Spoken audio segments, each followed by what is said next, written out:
Sean ustedes muy bienvenidos a este nuevo resumen de noticias del 7 de abril del año 2025. Tendremos alguna que otra novedad policial, tendremos algo de economía que está muy movido el día hoy en lo que es economía internacional. Tendremos algo de economía de nuestro bolsillo local, tendremos un poquito de deportes, ya que pasó el fin de semana cargada de información. Tendremos algo de salud como siempre y comenzamos por la noticia de 4 menores asaltaron a la jefa de la unidad anticorrupción de la Policía Federal. La comisario inspector Marcela Alejandra Hurt, cabeza del Departamento Unidad Investigativa contra la Corrupción de la Policía Federal, fue víctima de un violento asalto cometido a comienzos de la noche del viernes pasado en Villa Lugano. Por el hecho investigado por la policía de la ciudad, hay 4 sospechosos detenidos. Todos ellos son vecinos de Ciudad Oculta. Menores de edad, 3 de los acusados tienen 15 años, lo que los vuelve inimputables aún. El hecho ocurrió a las 19:50 sobre la avenida Castañares al 4900. Un video de cámara de seguridad que ilustra esta nota revela cómo 5 ampones abordan a punta de pistola a Hurt, que estaba a bordo de una camioneta Toyota Hilux, un móvil de la Policía Federal sin identificación. Así, encañonaron a Hurt y la obligaron a entregar las llaves. Dentro de la camioneta se encontraba su arma personal, una pistola Glock, según información policial a la que accedió Infobae. Así, los delincuentes escaparon con el arma y la camioneta. Hurt trastabilló sobre el asfalto y cayó luego de la huida, lo que le causó una lesión leve en su mano derecha. Luego, reportó el robo a la policía de la ciudad. Mientras la víctima era trasladada para su atención médica, la fuerza porteña comenzó un operativo. Encontraron la Toyota Hilux abandonada en el cruce de Alvariño y Casco, a 12 cuadras del lugar del hecho. En paralelo, el Centro de Monitoreo Urbano de la Fuerza Porteña reportó a 4 sospechosos que corrían por la avenida Escalada en dirección al barrio Papa Francisco, en Lugano. Así, fueron arrestados. La comisario Hurt llegó al lugar poco después. Logró reconocer a uno de los sospechosos, quien la había encañonado. El sospechoso en cuestión tiene 15 años. La camioneta pudo ser abierta gracias a que otro efectivo de la Policía Federal se presentó en el lugar con un duplicado de las llaves. Se descubrió que el arma de la comisario no estaba allí.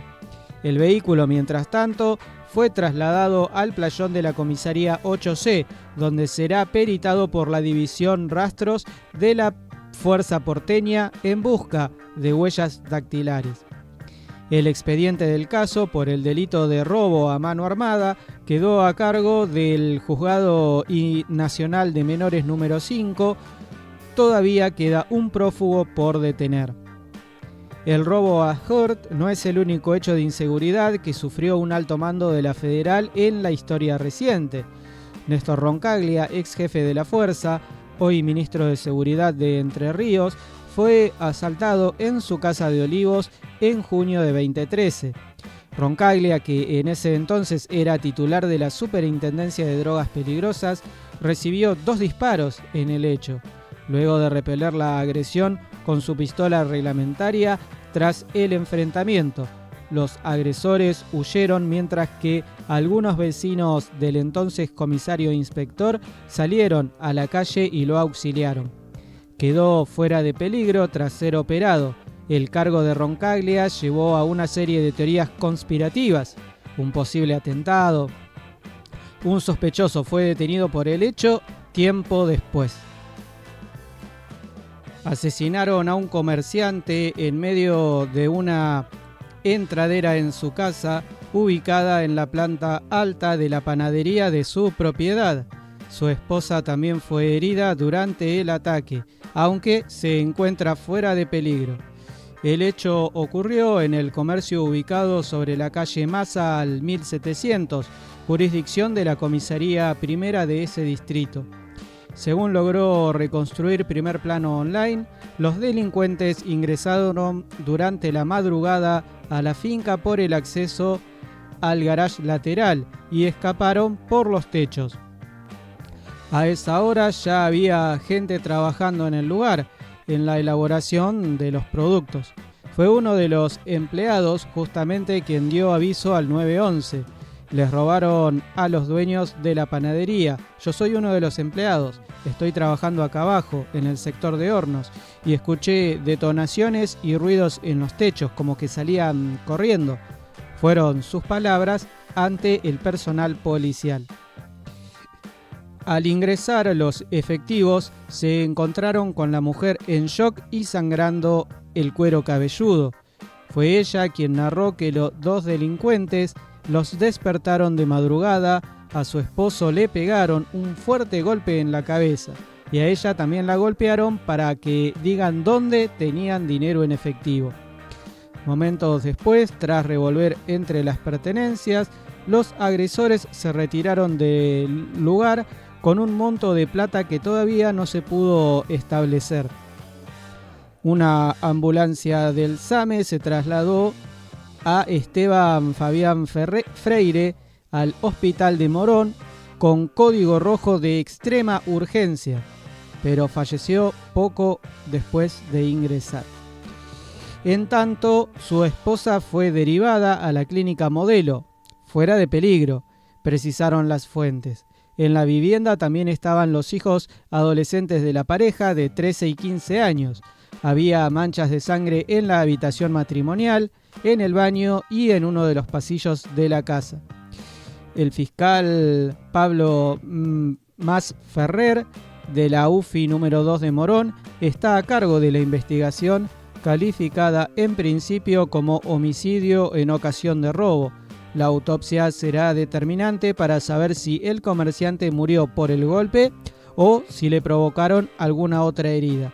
En apariencia tenía un orificio de entrada en la zona del pecho, que no está claro si fue una herida de bala o un puntazo.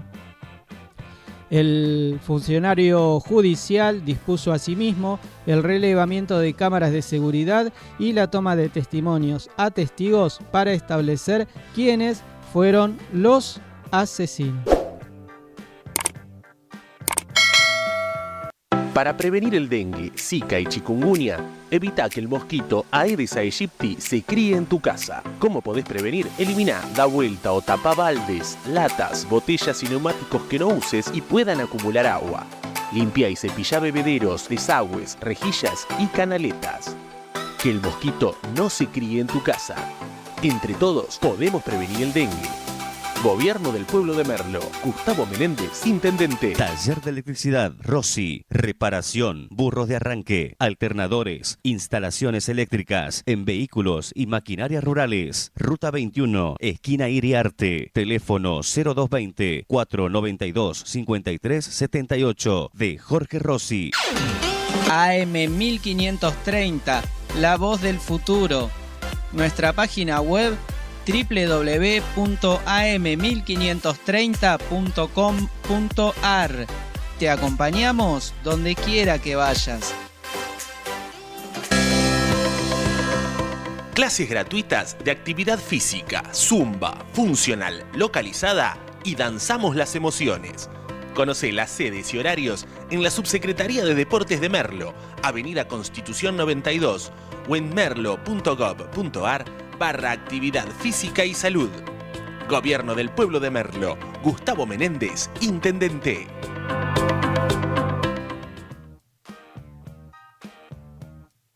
Trabajadores del Garrahan protestarán contra el gobierno.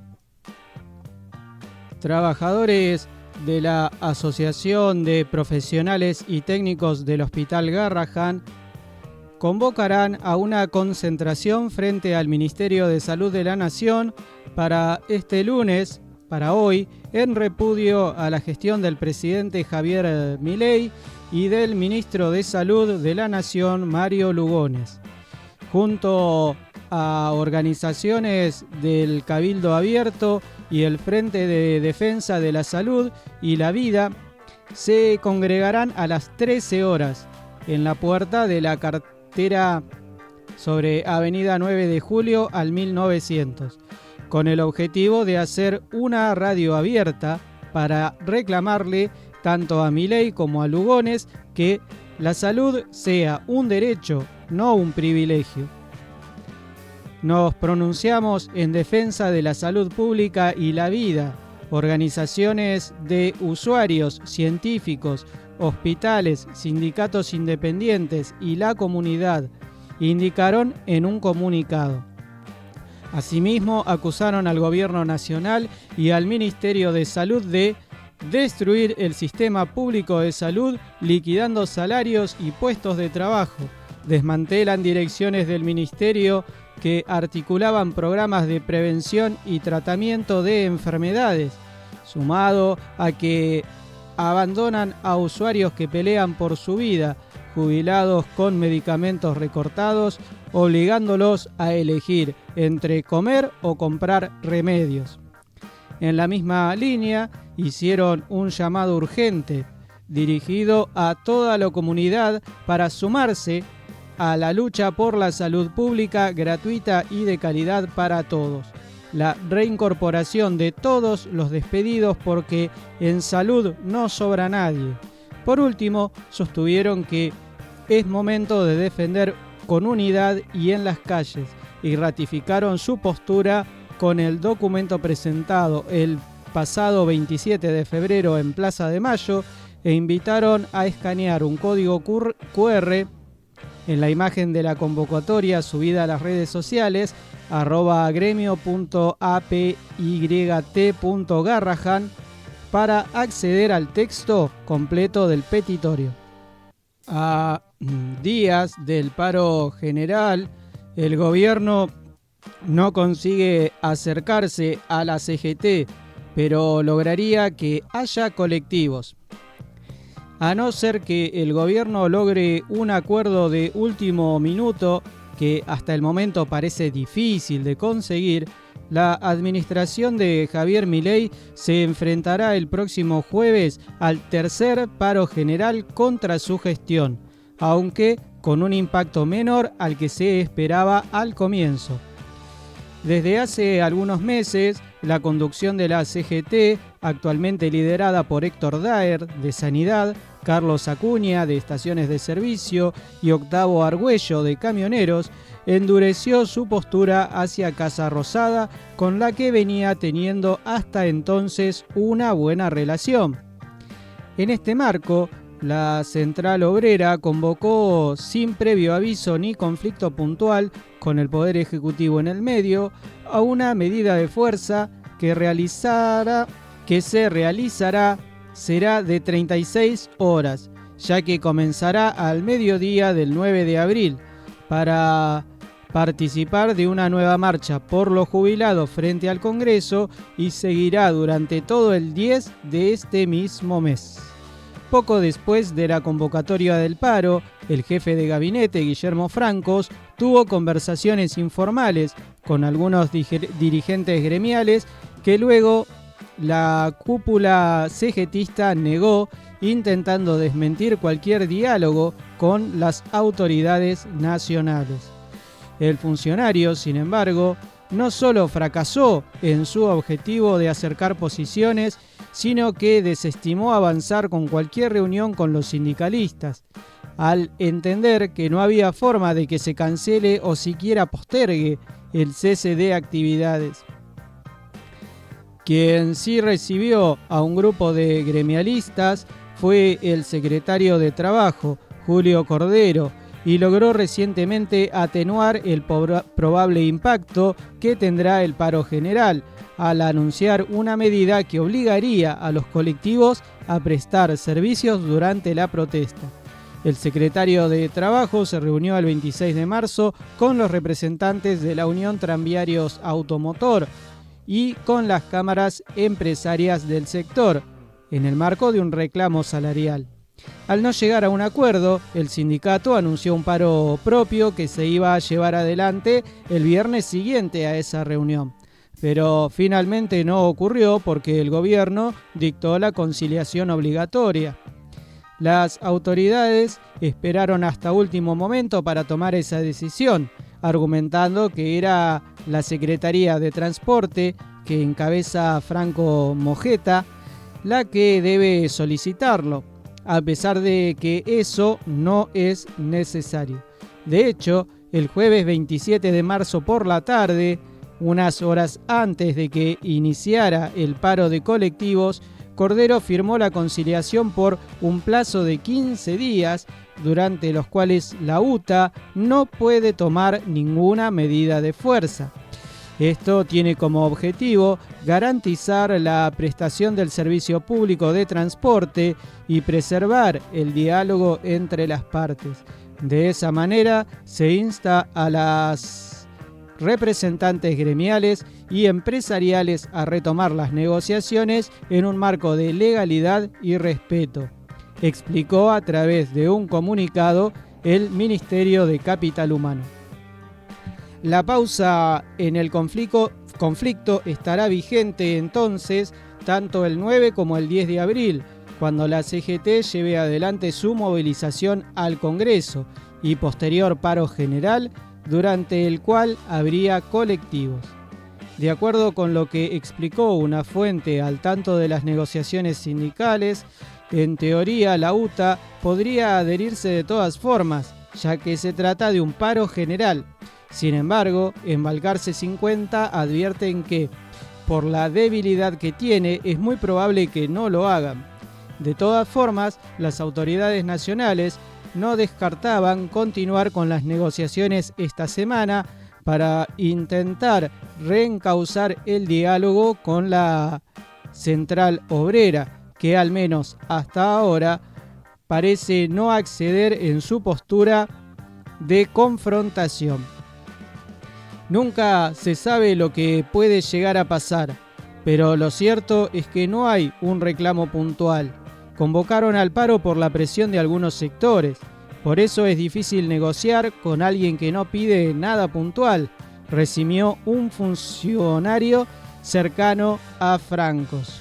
La realidad es que el paro se realiza porque piden por los salarios de los trabajadores como principal medida.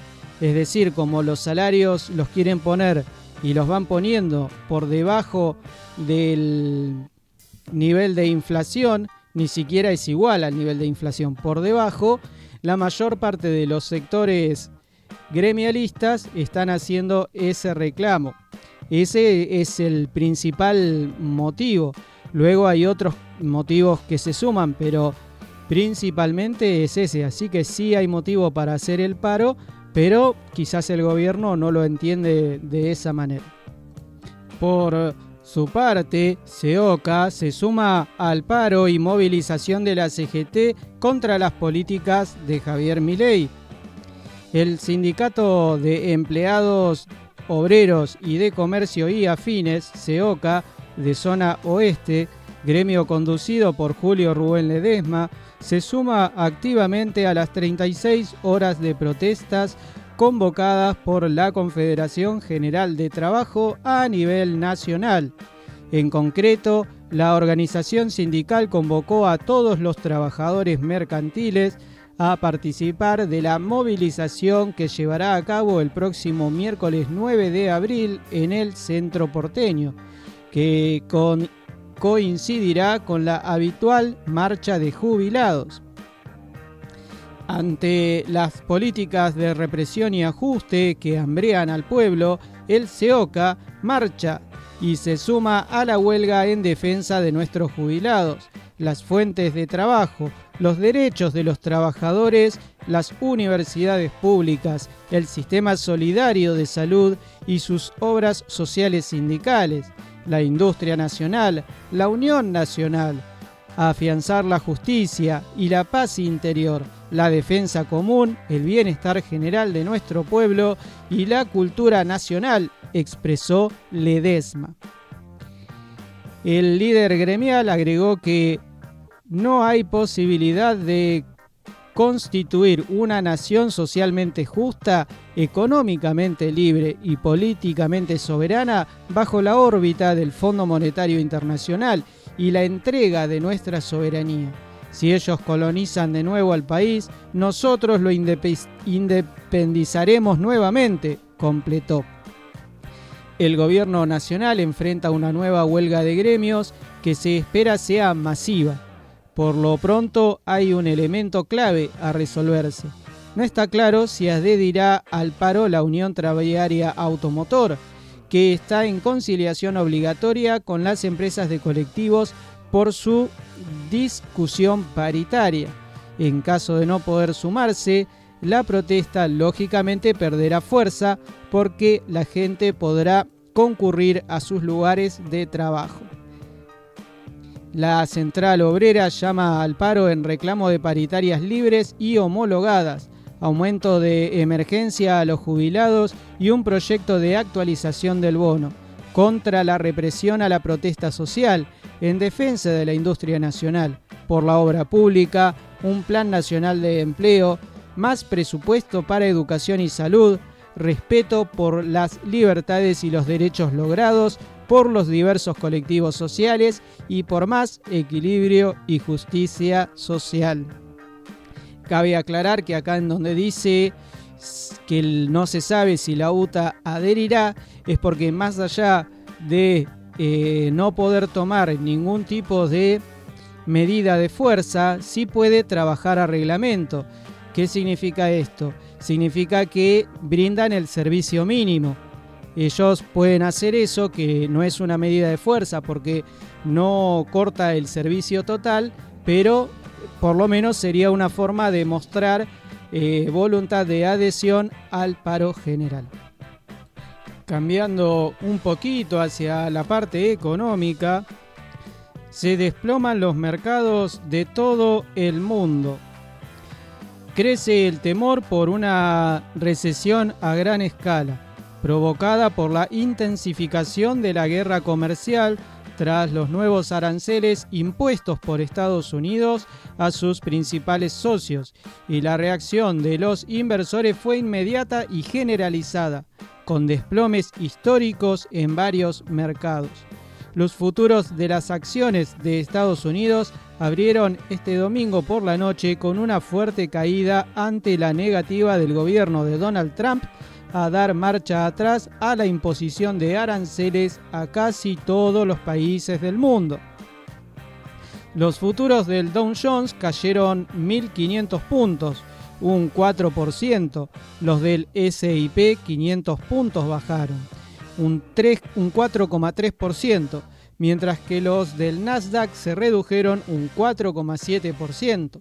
Si recuerdan, en un video anterior les dije que lo que Trump hacía era una demostración de poder, esto de tener la fuerza de manejar los mercados a su voluntad con un par de decisiones en conjunto.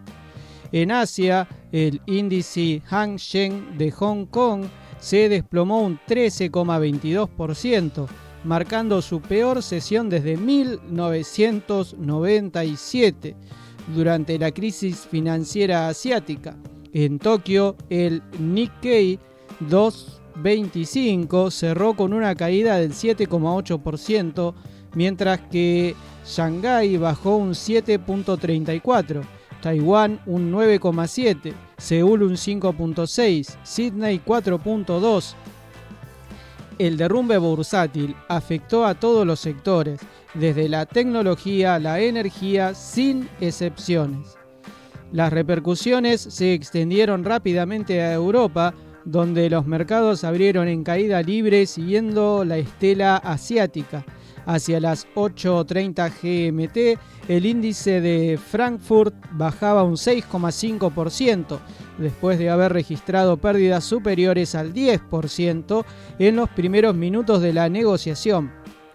El CAC 40 de París caía un 5,5%, el FTSE 100 de Londres un 4,7% y el IBEX 35 de Madrid también un 5,5%.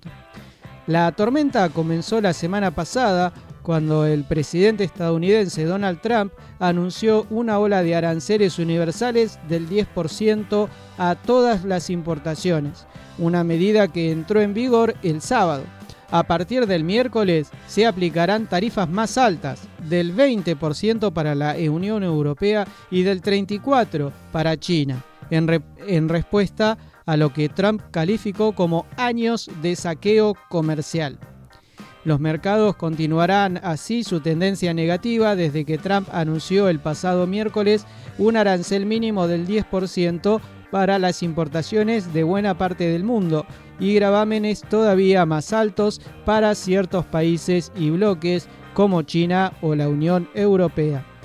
Los altos cargos del gobierno han defendido el plan arancelario en entrevistas durante todo el fin de semana, lo que no ha sido ni servido para calmar a los mercados, sino que se espera que sigan con caídas durante la próxima semana. El secretario de Comercio, Howard Lutnick, afirmó este domingo que los aranceles que entraron en vigor el sábado se mantendrán durante semanas y no se aplazarán pese a posibles negociaciones con los países afectados. El jueves y el viernes, después del anuncio de Trump, los principales indicadores de Wall Street registraron sus peores jornadas desde el estallido de la pandemia de COVID-19 en 2020. Wall Street perdió esos días unos 6,4 billones de dólares de valor, una cifra récord según el diario The Wall Street Journal, y la cifra ronda los 10 billones desde la investidura de Trump. JP Morgan Chase, el banco más grande del país, que ha elevado las posibilidades de una recesión global del 40% al 60% debido al impacto económico de los aranceles. El secretario del Tesoro, Scott Bessent, negó que los aranceles vayan a derivar en una recesión y afirmó que el gobierno no dará marcha atrás en su política arancelaria. Para prevenir el dengue, zika y chikungunya, evita que el mosquito Aedes aegypti se críe en tu casa. ¿Cómo podés prevenir? Elimina, da vuelta o tapa baldes, latas, botellas y neumáticos que no uses y puedan acumular agua. Limpia y cepilla bebederos, desagües, rejillas y canaletas.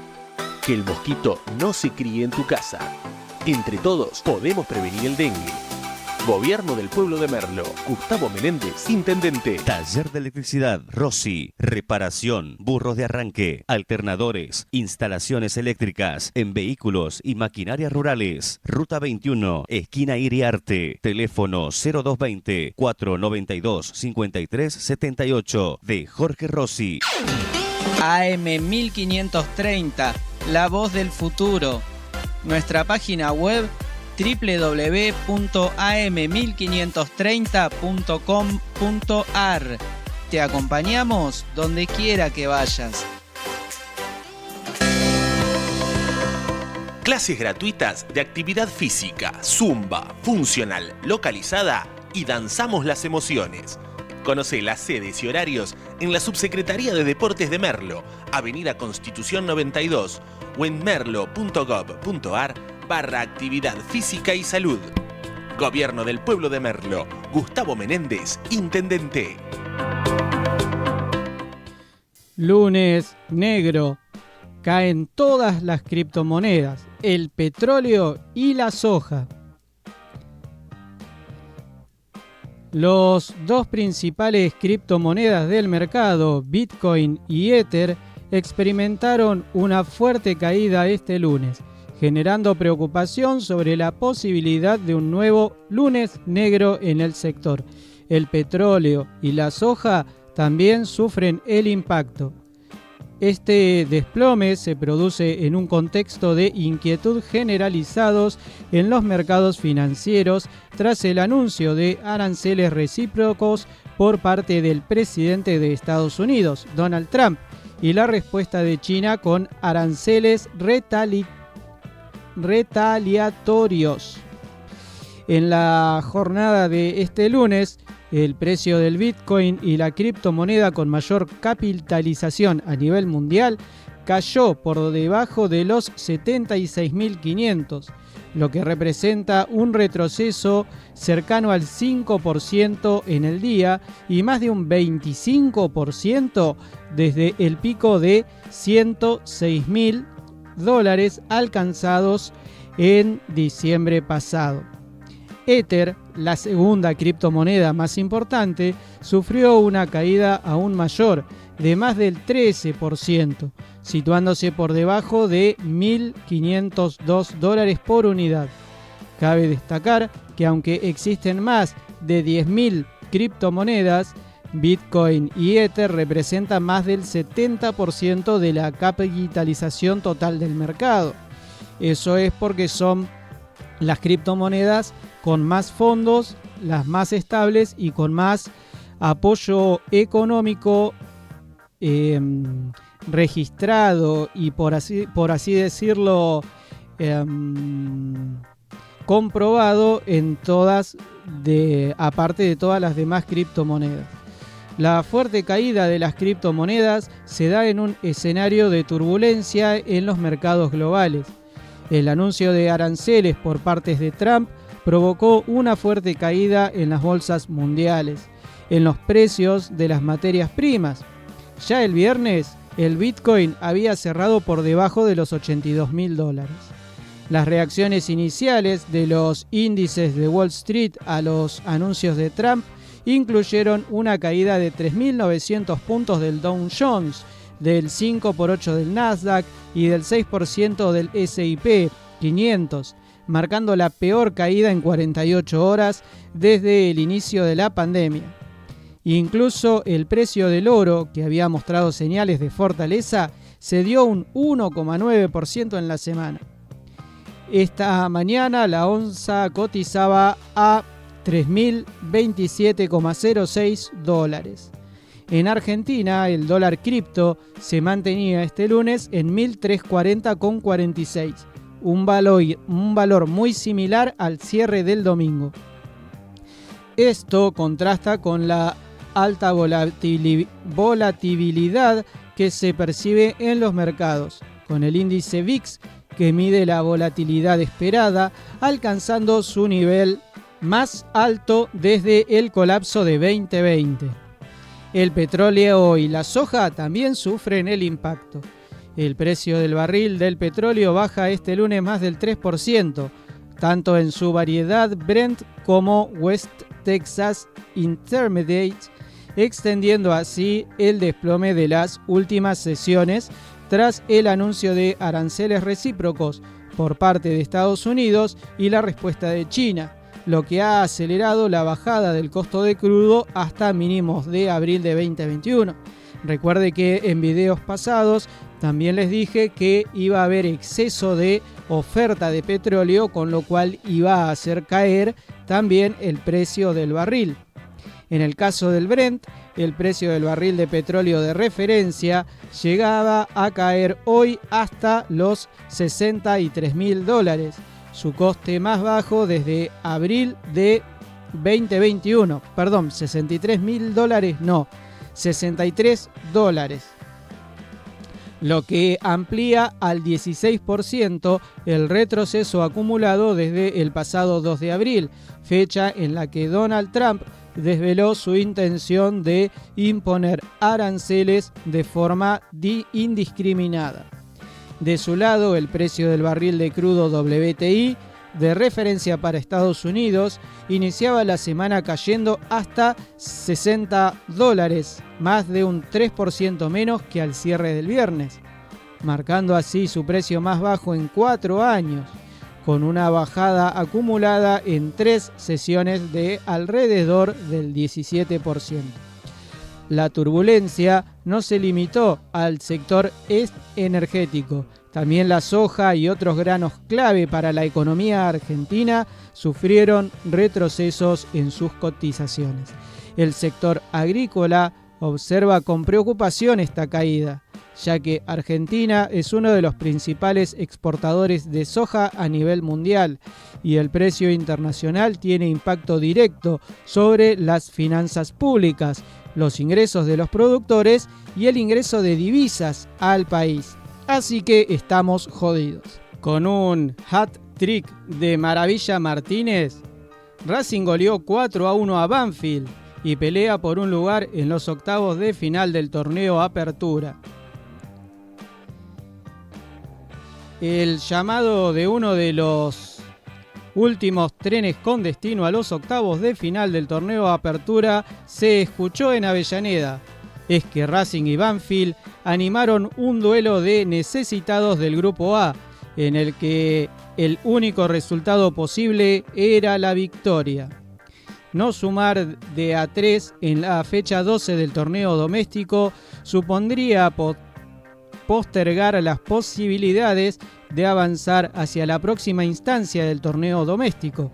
Es por ello que la academia intentó imponer condiciones desde el principio, como si se tratara de la Copa Libertadores, donde habitualmente se ve otra intensidad en sus protagonistas.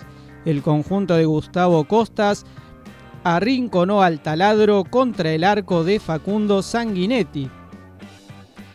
Las proyecciones de Gastón Martirena, los remates de Maravilla Martínez y el sacrificio constante de Maxi Salas fueron los argumentos más sólidos para lastimar a su rival, pero con la lesión de Juan Ignacio Nardoni, el elenco albiceleste disminuyó su juego y los conducidos por Ariel Brogi comenzaron a sentirse cada vez más cómodos con el desarrollo del compromiso.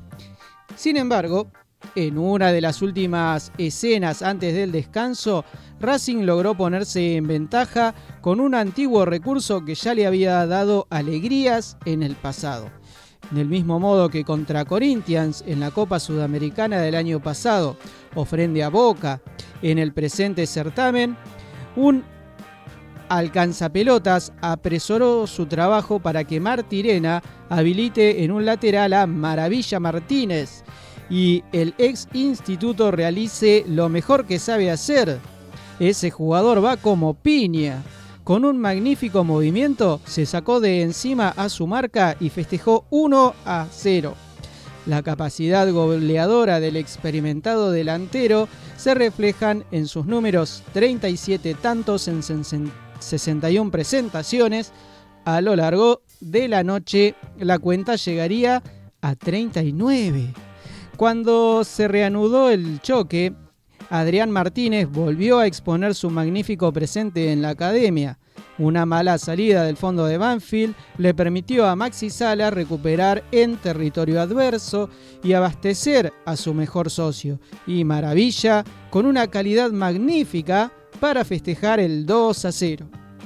Los cambios de frente de Martirena con Maxi Salas fueron otros elementos que le sirvieron al equipo de Costas desarticular a la última línea de Banfield, y el goleador de Campana lo aprovechó al máximo.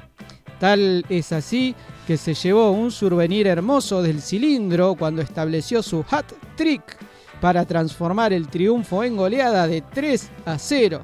Para aquel que no sabe el término, hat-trick es cuando un jugador hace 3 goles en un mismo partido.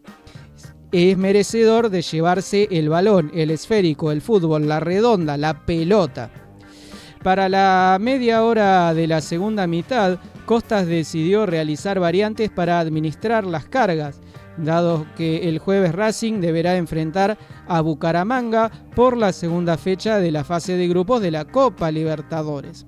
Y uno de los que entró fue Santiago Solari, que capitalizó un magnífico centro del lateral uruguayo para que su sonrisa habitual tenga relación directa con el 4-0. Finalmente, cuando Agustín Alanís descontó y selló el 4-1, en Racing ya estaban pensando en su próximo partido frente al último campeón del fútbol colombiano. A pesar del último gol que marcó una desconcentración en la academia, se fueron muy conformes con la producción de un equipo que quiere pelear en todos los frentes.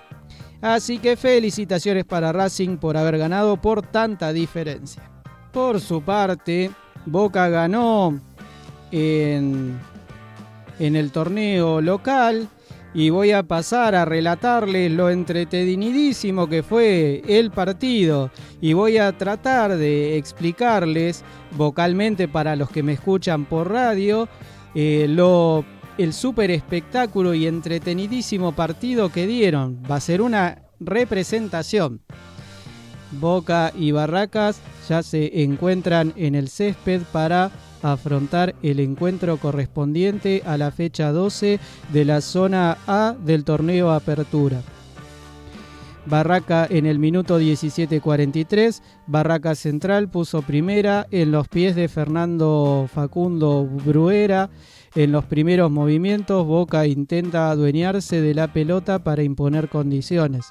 Minuto 17:52, la pelota es del Ceneice y el partido se juega cerca de la zona definida por Marcos Ledesma. Minuto 17:56, Lucas Blondel sorprendió por la banda derecha al recibir un preciso centro de Ezequiel Ceballos. Solo por la defectuosa definición del lateral de la selección suiza, el choque se mantiene igualado. 17:59, en el minuto 15, el Toto llegó por el centro del área chica para terminar una notable proyección de Ezequiel Ceballos. El Changuito lastima por izquierda y abastece a sus compañeros. En esta ocasión, el Toto resolvió con un remate que fue ancho. Minuto 18:04. Un envío de Iván Tapia encontró la cabeza de Kevin Chapert, quien le comió la espalda a Marcos Rojo y buscó silenciar a la Bombonera. La pelota salió por el primer palo de Agustín Marchesín. Minuto 18:16. Milton Jiménez recibe la cartulina amarilla por una violenta infracción sobre Kevin Happer. El espectáculo disminuyó en intensidad y al Ceneice le falta profundidad en el ataque. Minuto 18:19, Edison Cavani improvisa una tijera hermosa para darle el primer gol a Boca. Sin embargo, Echenique anuló la conquista del experimentado delantero uruguayo por una infracción contra Marcos Ledesma. El duelo sigue 0-0. Marcos Ledesma es el arquero quien recibió una carga dentro del área chica y por eso fue anulado el gol. Minuto 18:24, tras un gran centro de Lautaro Blanco, Rodrigo Bataglia festeja el 1-0 con delicadeza. El Ceneice confirma su superioridad unos instantes antes de irse al descanso. Claro está que Ledesma empujó la pelota, pero con un desvío y no quiso pegarle a donde le quiso pegar, pero sin embargo la pelota ingresó al arco igual. Minuto 18:31. Final del primer tiempo. Boca se impone por la mínima diferencia gracias al gol de Rodrigo Bataglia. El Ceneice fue superior y logró sacar la primera ventaja, una de las últimas escenas de la etapa inicial. Barraca Central apostó por un esquema conservador e intentó lastimar con la pelota parada. Milton Jiménez y Rodrigo Insúa fueron los únicos amonestados que deberán cuidarse en el complemento. Minuto 18:50, Boca y Barraca Central se disponen a reanudar el espectáculo en la Bombonera.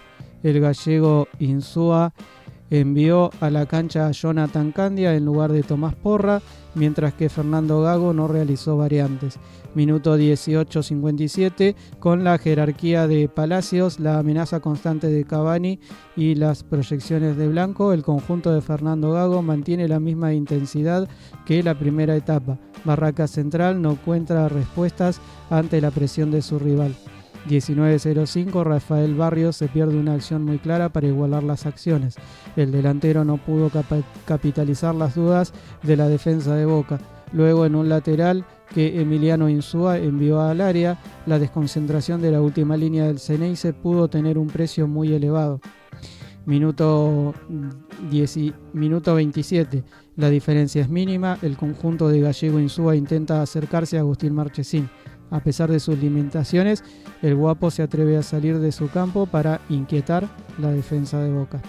Minuto 37, Miguel Merentiel trianguló con Palacios, el chileno abasteció al uruguayo para gritar el 2-0. Sin embargo, el ex Colo-Colo estaba fuera de juego y la conquista del ex PSG fue invalidada. Boca gana, pero 1-0.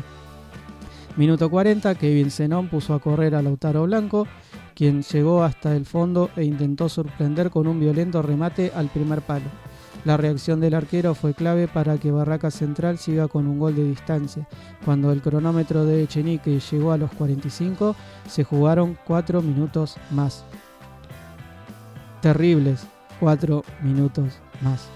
Boca ganó por la mínima diferencia ante Barracas Central y escaló a la cima del grupo A del torneo Apertura. Rodrigo Battaglia fue el autor del único tanto que le dio la victoria al Ceneice. Edison Cavani también llegó a la red en 2 ocasiones, pero sus gritos fueron anulados por una falta contra Ledesma y un fuera de juego de Palacios. Si bien el conjunto de Fernando Gago fue superior, el equipo le faltó profundidad y se quedó con los 3 puntos ante un rival de menor jerarquía. Así que así de entretenido fue el partido de Boca. Y pasando de la actualidad del deporte, nos pasamos un poquito a la actualidad y a la salud. Las redes sociales ¿dañan la salud mental de los adolescentes y quizás los niños menores de edad? ¿Qué dicen los especialistas? El uso de redes sociales y dispositivos electrónicos en adolescentes creció vertiginosamente en los últimos años. Y con ello, y con el reciente impacto que la serie Adolescencia tuvo en la opinión pública global, resurgió el debate sobre los efectos de la tecnología en la salud mental de los jóvenes. La preocupación es cada vez mayor. La exposición excesiva a las pantallas es el principal factor detrás del aumento de trastornos psicológicos como la depresión, ansiedad y suicidio en los adolescentes. Consultada por Infobae, la médica psiquiátrica y experta en adicciones Geraldine Peronace, matrícula nacional 110.541, destacó cómo cada vez que tiene oportunidad de alzar su voz en los medios, el impacto negativo de la tecnología en la salud mental de los más jóvenes. Sus declaraciones coinciden con una serie de estudios y teorías que apuntan a un vínculo directo entre el uso excesivo de redes sociales y los problemas de salud mental, cuando no hay una supervisión adecuada. Es decir, es trabajo de la familia tener el clonador de celular, que es para poder controlar el celular de un menor de edad, y estar atento a todo. Es trabajo de la familia, de los padres, del tutor. No es trabajo de nadie más. Eso es responsabilidad, porque quien le da ese medio de comunicación al menor es su familia.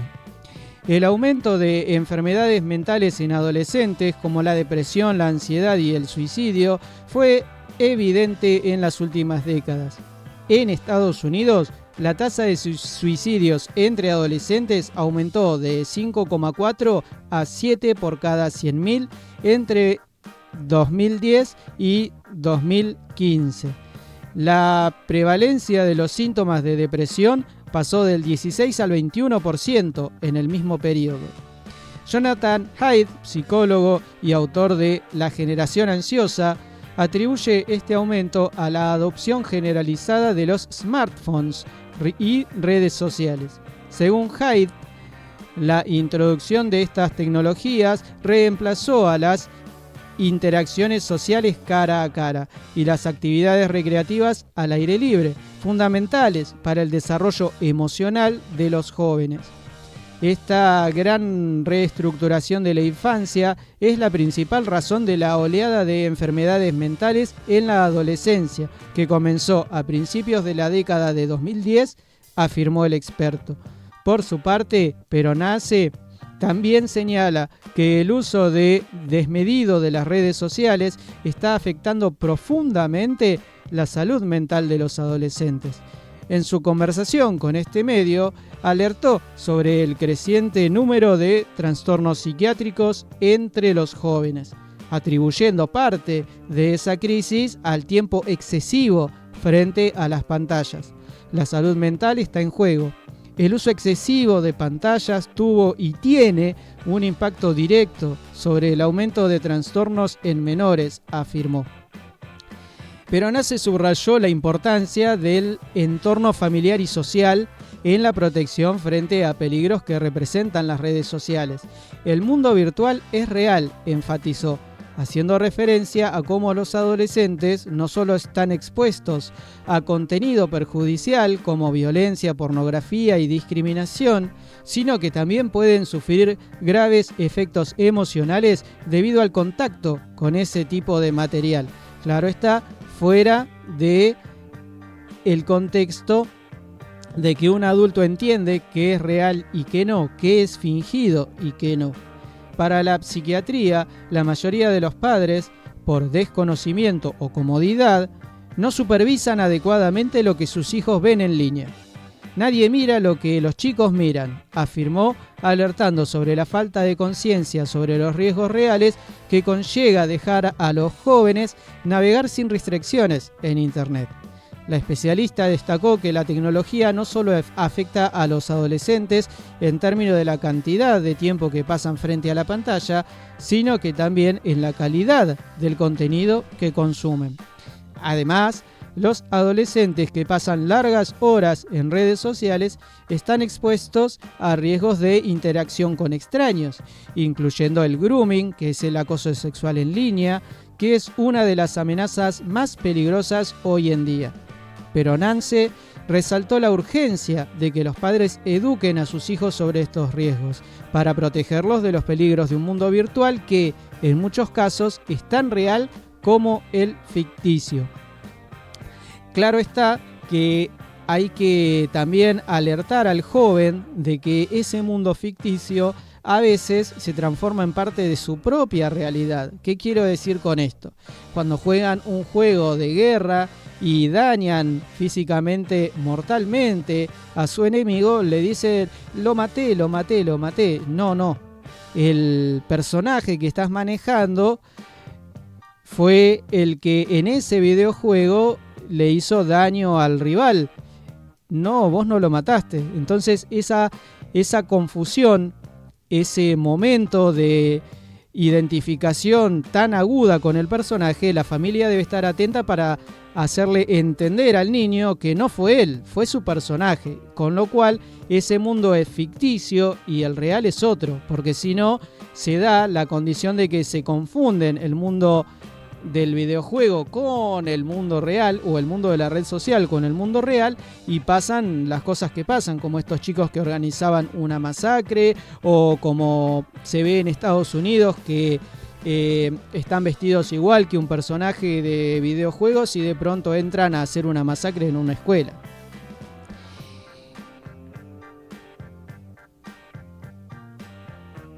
Bien, les decía que eso es parte de lo que dice, explica en menor medida, menos detallado acá el especialista. El papel de los padres es fundamental en la protección de sus hijos frente a los efectos nocivos de las redes sociales. Las psiquiatrías hizo hincapié en que los padres deben estar involucrados en la vida digital de sus hijos. La falta de comunicación emocional entre padres e hijos es una de las principales razones por la que los adolescentes caen en patrones de comportamientos problemáticos, comentó. Además, alertó sobre el peligro de que los padres piensen que sus hijos están seguros solo porque están en casa. El problema es que, en lugar de estar presentes emocionalmente, muchos padres no comprenden el impacto de dejar a sus hijos aislados en sus habitaciones frente a un dispositivo electrónico, afirmó. Peronace recalca que los padres deben ser más que una figura de autoridad física. Deben ser guías activas en el uso de la tecnología y ofrecer a sus hijos el apoyo necesario para manejar sus emociones y relaciones en línea. La médica pediatra especialista en usos y efectos de las tecnologías de información y comunicación en niños y adolescentes y presidente de la Subcomisión de Tecnologías de Información y Comunicación de la Sociedad Argentina de Pediatría, Silvina Pedruso, matrícula nacional 86397, reforzó esta idea al afirmar: es fundamental que los padres se involucren activamente en el manejo del uso de los dispositivos. Los niños y adolescentes aún no tienen madurez suficiente para tomar decisiones sobre el uso saludable de la tecnología. Pedruso agregó que el comportamiento de los padres debe ser constante, y no solo el control de las horas de pantalla, sino también en la supervisión del contenido y las interacciones en línea. Algunos tips que se pueden utilizar a pesar de los peligros, pero Nace sostuvo que existen estrategias eficaces para reducir el impacto negativo de las redes sociales en la salud mental de los adolescentes. La clave está en la intervención activa de los padres y educadores. Las recomendaciones principales incluyen establecer límites claros de tiempo de pantalla, definir horarios específicos para el uso de redes sociales, asegurar que no interfiera con actividades importantes como el sueño, el estudio y la interacción social. En este punto cabe aclarar que muchas veces cuando vienen visitas, cuando aparece una persona extraña o cuando está reunida toda la familia, el celular está mucho más en primer plano que las personas con las que están. Esto lo que causa es un déficit de manejo de la actitud de cada persona en el ámbito social, porque claro, al uno estar entre diferentes personas se encuentra con algunas diferencias y hay que saber administrar internamente esas diferencias. Eso es la vida social, pero estando con el celular eso no pasa y la persona se vuelve antisocial por no saber cómo manejarse. Fomentar actividades offline, es decir, cambiarle el teléfono por otro tipo de actividades, no solo negarle el teléfono y dejarlo mirando a la pared. Impulsar actividades como deporte, juegos al aire libre, momentos en familias, sin dispositivos electrónicos, para equilibrar el tiempo frente a la pantalla, porque claro, vos le sacás el celular pero le das la tele. No es así. Mantener una comunicación abierta y constante. Es esencial que los padres hablen abiertamente con sus hijos sobre los riesgos del uso de las redes sociales, fomentando un espacio donde los adolescentes puedan compartir sus preocupaciones y experiencias en líneas. Es cierto, conversá con tu hijo, explícale, no le niegues, no lo maltrates, un no porque no, explícale. La edad de crecimiento de los chicos ya no es la que era hace 50 años atrás. Hoy un chico le hablas muy parecido a un adulto y te entiende perfectamente. Así que le podés explicar las cosas y el porqué de los límites y te lo van a entender. Supervisar el contenido digital. Los padres deben asegurarse de conocer las plataformas que sus hijos utilizan y monitorear el tipo de contenido al que están expuestos para protegerlos de posibles daños. El uso de las redes sociales es una realidad en la vida de los adolescentes, pero los efectos de esta tecnología sobre la salud mental no deben ser subestimados. Los especialistas coinciden en que el entorno familiar y la supervisión activa son fundamentales para mitigar el riesgo de la tecnología.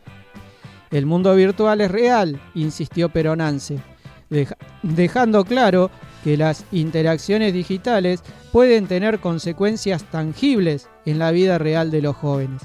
En este sentido, los padres deben tomar un rol proactivo, educando y guiando a sus hijos en relación con la tecnología para asegurar su bienestar emocional y psicológico. Entre tanto, les recuerdo que el detalle de las notas leídas lo pueden encontrar en nuestra página de Facebook de la radio AM1530, La Voz del Futuro. Este programa lo llevó adelante de 9:30 a 11:30 aproximadamente. Lo pueden sintonizar en el aire de la radio acá en la zona o lo pueden escuchar por stream en internet. El stream tiene programación musical el resto del tiempo que no está este programa. Lo pueden encontrar en la página de internet am1530.com.ar. Es de acceso gratuito, así que pueden ingresar. También les recuerdo que estoy en cualquier momento del día. Si hay información de alta o interés nacional o local, para mantenerlos actualizados e informados. Si te perdiste algún detalle, si querés escuchar alguna nota con más atención, si querés recomendarle a alguien la nota que escuchaste para que otra persona lo escuche, también te recuerdo que tenemos canal de YouTube, AM1530 LB corta DF, o sea, las siglas de La Voz del Futuro. Podés ingresar, suscribirte, darle like, comentar, compartir, que eso a mí me ayuda un montón. Para vos es gratuito y simple de hacer. Ingresá al canal y dame una manito con eso. Hablando de dar una manito, gracias a todos los que apoyan este proyecto, gracias a todos los que me dan una mano para seguir adelante con este emprendimiento que estoy realizando. Gracias de todo corazón a ustedes por estar del otro lado escuchando. Les pido que disfruten este día, aunque sea nublado, siempre se encuentra algo para hacer. Disfruten mucho, tengan muy buen día. Gracias, nos encontramos prontito.